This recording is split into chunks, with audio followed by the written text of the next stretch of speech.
Kinsey, Meghan Markle has come under fire for recreating Diana's famous cross-legged photo shoot for Harper's Bazaar.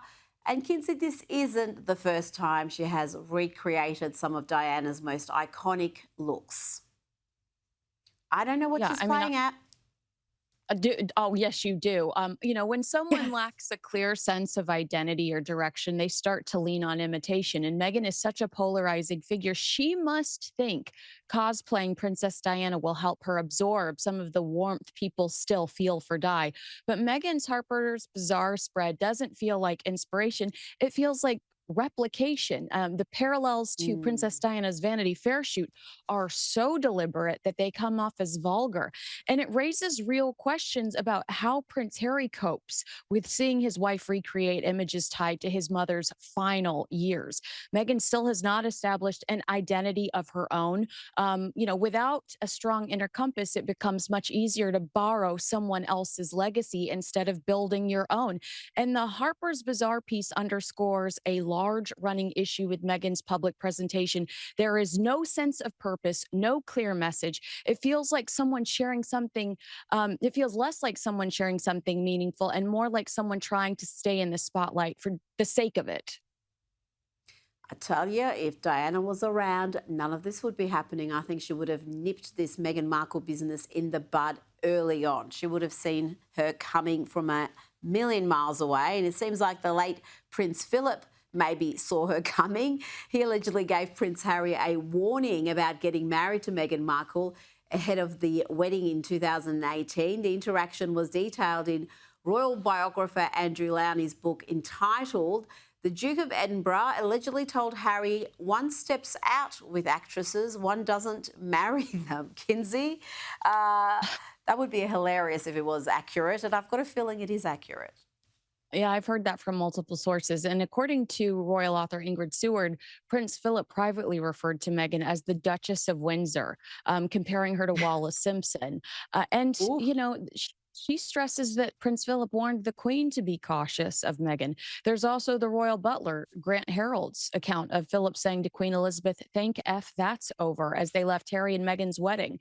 So, I mean, I think it's pretty confident that Prince Philip wasn't a fan. Now, we're hearing more about what went on at Jeffrey Epstein's infamous party at his New York mansion in 2010. Former NBC anchor Katie Couric sat around a table with Epstein for cocktails and lasagna, choosing to break bread with a convicted sex offender.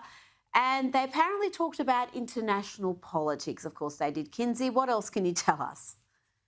Yeah, she's also was teasing Prince Andrew at the time, Andrew Mountbatten Windsor now, about William and Catherine's wedding, asking if she could have his cell phone number so she could call him during the ceremony. I mean, to your point, I just want to remind everybody to remember that visual of Katie Couric cozied up to Jeffrey Epstein every time she lashes out and makes allegations against our president. Katie has been so hostile about Trump's relationship with Epstein when all of Epstein's victims have said Trump was nothing but kind to them and there was no inappropriate behavior. Katie claimed ignorance about this event and about these people, but former Vanity Fair editor Tina Brown was astute enough to turn down the invitation. She now calls it the Predator's Ball.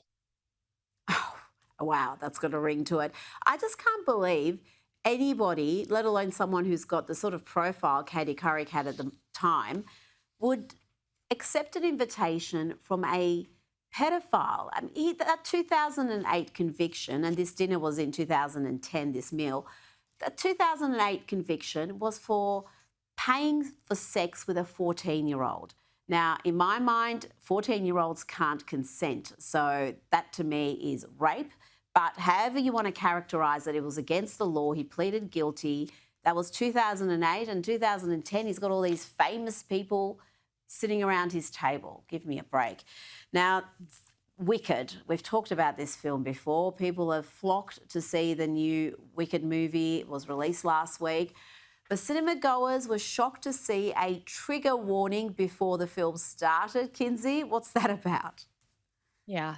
It warns the audience to prepare themselves mentally to see characters who cast magical spells on one another. Oh I mean, dear. not only was Wicked wildly successful on Broadway, it's the sequel to a blockbuster film. Shouldn't we already be mentally prepared? And do we really need a warning? I think Harry Potter is even insulted in this scenario.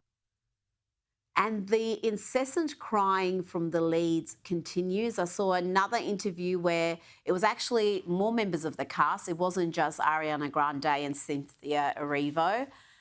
And they were all crying again. I mean, there is something wrong about that movie or on the set. Something has happened because these people seem changed and perhaps not changed in a way that's improved their mental health. Well, I don't like to comment on people's physical appearance, but just look at how thin both Mm. of the actresses have become. It's been to a point of, being concerned about it. So I think you are asking some fair questions as to what's gone on mentally over the last few years since they began filming this movie.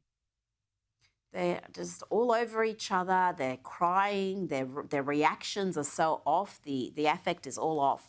Now, before you go, one of Keith Urban's fans has told TMZ that he got the inside scoop about the singer's divorce from our Nicole Kidman weeks before the rest of the world. How did Keith let it slip, Kinsey?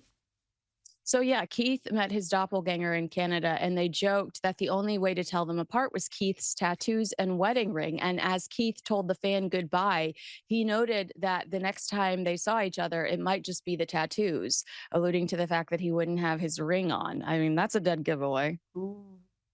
That is a giveaway, but sometimes, people take off their rings, they get them cleaned.